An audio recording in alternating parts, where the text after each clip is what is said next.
Kontajner. Kontajner je veľmi zaujímavý interaktívny nástroj, ktorý môžeme využiť pre rôzne účely. My si ukážeme veľmi jednoduchú ukážku kontajneru.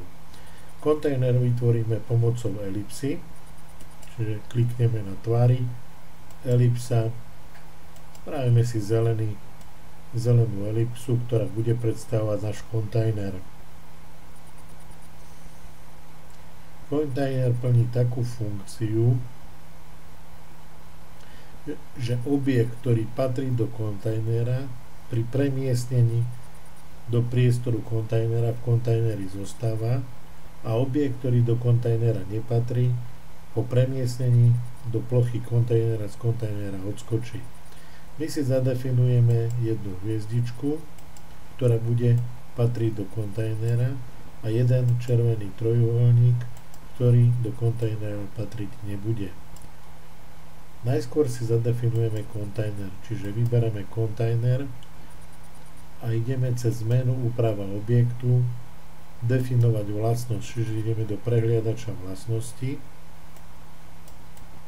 kde definujeme kontajner. Rozbalíme si ponuku kontajner. Môžeme definovať kontajner rôznym spôsobom. My ho budeme definovať pomocou kľúčového slova, čiže môže obsahovať, rozbalíme, kľúčové slova a definujeme si kľúčové slova, ktoré môže kontajner obsahovať. Bude to hviezda.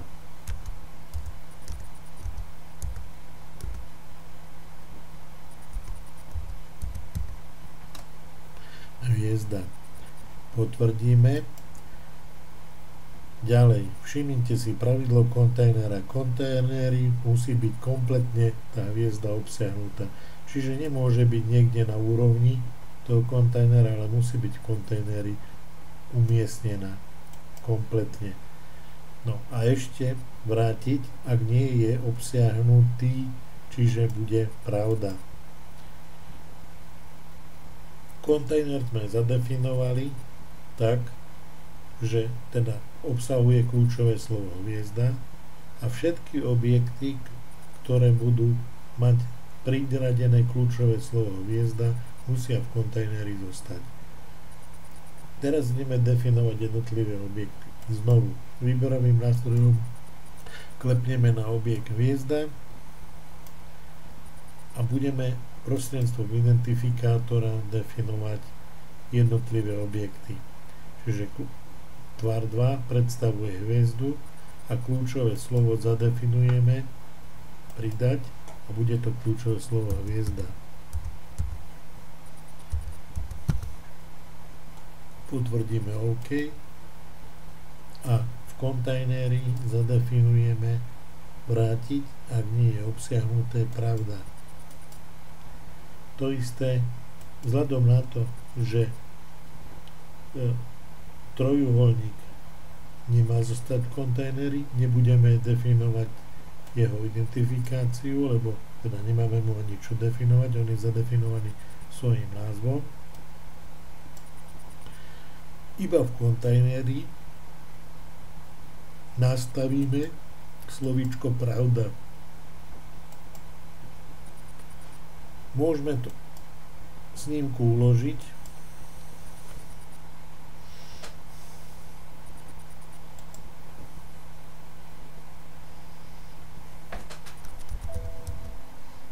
Uložíme ako kontajner.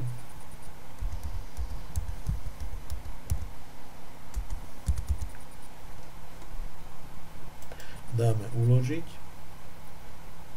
No a teraz keď sa nastavíme na hviezdu a presunieme ju do oblasti kontajnera, musí v kontajneri zostať. Pochopiteľne pre trojuholník sme definovali, že nesmie zostať v kontajneri, tak musí z kontajnera odskočiť. Čiže kontajner je veľmi zaujímavý a poučný nástroj.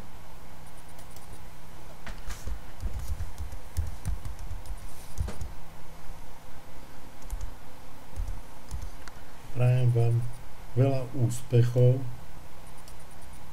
pri práci s kontajnerom.